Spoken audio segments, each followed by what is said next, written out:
Let's start off with, the idea of pools are not inexpensive no matter what. Am I right? Well, that is true. They are certainly a costly expense for most homeowners, but if you sort of trade that off with the benefit that you're getting, there's certainly lots to enjoy with them as well. Okay, but a lot of the pool sort of construction, Sure. a lot of the pool quality has to do with what you did at the very beginning, the way you built the pool, right? Absolutely. Most issues you see with pools that develop 10, 15 years down the line are really based upon structural failure of the construction process up front. So you certainly, if you're building a pool, find a quality builder, one that's using the right materials, has the experience, and is ultimately building you a pool that you want and can live with. Okay. Now, I'm assuming that W Hotels and Marriott, as well as Starwood, they went through a checklist before they asked VivoPool to come in and take care of their own pool experience. Well, absolutely. Actually, the key thing with commercial clients these days is really the liability around the pool experience. So you have liability with respect to the chemicals that you're using, the safety of the equipment, potential drownings, a lot of challenges with respect to commercial properties today. So as a result,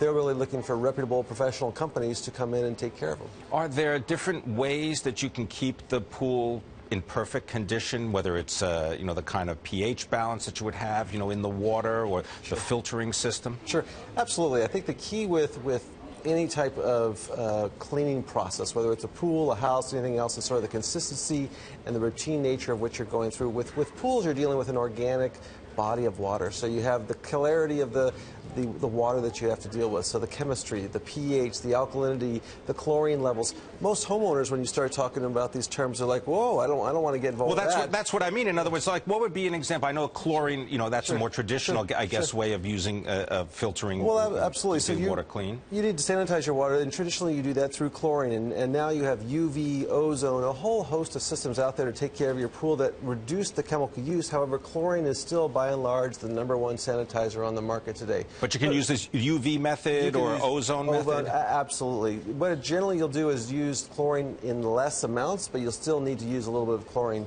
But the key to really managing a pool is just not the chlorine and the chemistry. You have to keep the water circulating through it, so you have an appropriate sort of motor and pump system. You need to have appropriate filtration. So even if the water is spinning around the pool, even if the water has all the appropriate chemicals in it, if it's not being filtered correctly, then you're still going to have issues. What about the closing down of the pool, that whole process? Is there a way to estimate potential costs and different types of, close down procedures? Sure. Well, in the Northeast, where we are, most homeowners are paying roughly $400 to $500 to close down their pool for the winter.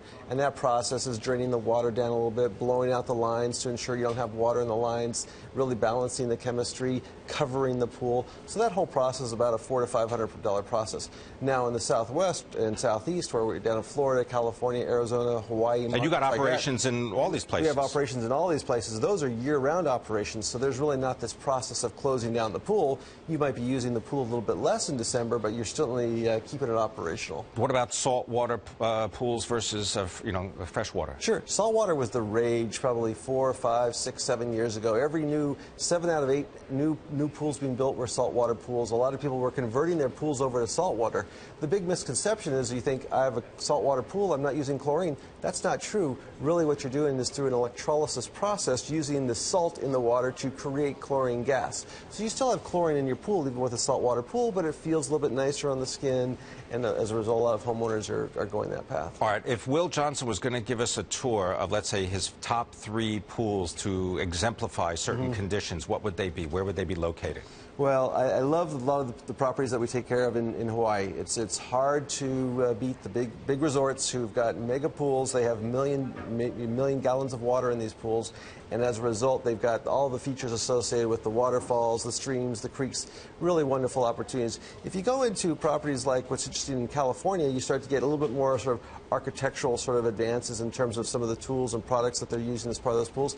And then even when you come to the Southeast or the Northeast, you also have wonderful pools as well. So I have to stay a little bit fair on that, just because we do operate across, really, from California all the way to Hawaii, New York all the way to Hawaii. We have to. Do you have a pool? Oh, absolutely, absolutely. Yeah? One of my favorite memories as a kid was going out and jumping in the pool with my grandfather, and that was a big part of the reason why I got into this industry.